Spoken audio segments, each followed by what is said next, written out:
when Yes. you're engaging in kind of a first-time conversation, is there some set of questions that you always ask to try to start moving towards gaining trust? Or is it Yeah, all custom it's an interesting everywhere? question there because it depends on the context. Because if I have a call now, it tends to be because someone has seen the content, they've shown a measure of interest, they've caught me on this podcast, and they've kind of sold themselves somewhat. Yeah. That I'm positioned as an expert that could help them. So there's an So element of being a warm already. lead, if you will, right? Yeah, as opposed to me dialing and there's literally no commonality at all. It's going to be a very different world. Yeah. In both scenarios, you have to be incredibly careful about your choice of questions at the start.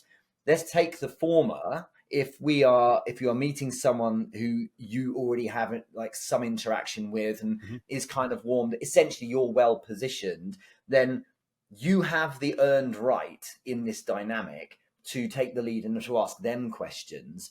And a really important thing to do at the start of that interaction is, of course, to reassure them and make them feel like you're not going to be weird or cringe or awkward to hang out with. Just be pleasant.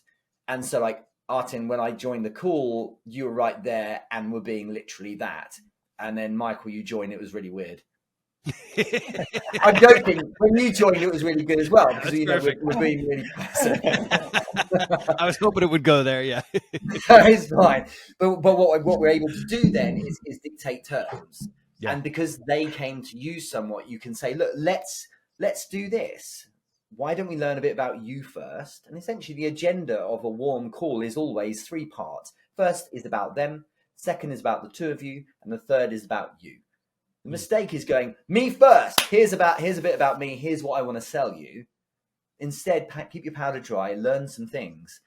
Tell me a bit more about your background. Then we move to like, how can I consult with you a bit more and understand exactly where the problem is? Like, so the past, and then the now, and then the future, which is you working together. The third part is, here's how I think I can help. And, so that's a really nice way to do it. So it doesn't need to start with loads of probey questions. It starts with, tell me a bit more about like how you got to where you are. Yeah. If I just kind of hold there though and jump to a cold call, it would be very different. And it's absolute suicide. DMs, calls, meetings to start with a question that you have no right to ask, but you want the answer to, such as, so what challenges have you got? Like, why the hell am I going to answer that? Who are you? Yeah. So when you start, it needs to be basically 2 critical things have to happen. This is what I learned doing cold calling. My job was business to business. I had to call business owners or managing directors or CEOs of typically 5 to 20 million pound or dollar, whatever sized companies. And you have seconds. So tonalities matters and things like that. But you have seconds to essentially do 2 things. One, show you could be relevant to them and useful in a practical way. But 2, critically, you have to give them some leverage. And leverage is the thing you're in that makes them go, okay, I'm going to stop and listen to you.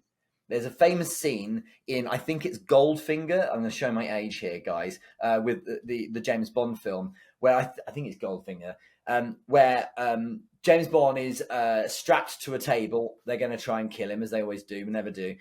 Legs akimbo, and there's a laser moving, I think it's Goldfinger, it's moving up towards his private parts, kind of nasty. And he's done. That's it. But he says something to the guy, and he's like, "Oh, hang on, stop the machine." And he has that killer line, and whatever he said, he's like, "That's too important." And that's James Bond with leverage. So he had the information to say something. Now, leverage in your cold call takes the form of you having a thing you can say that sits above relevance, because technically, if I could sell a product to you that technically you could use, it's not good enough because everyone does that. So what's the reason why you should listen to me? And it might be that we have a mutual connection. In fact, that's how we came together today. And it needs to be something like that. And that's what gets you the in. And then you can go from there. That's my micro monologue on it. But basically, there's 2 ends of the spectrum there as well in terms of how you approach it.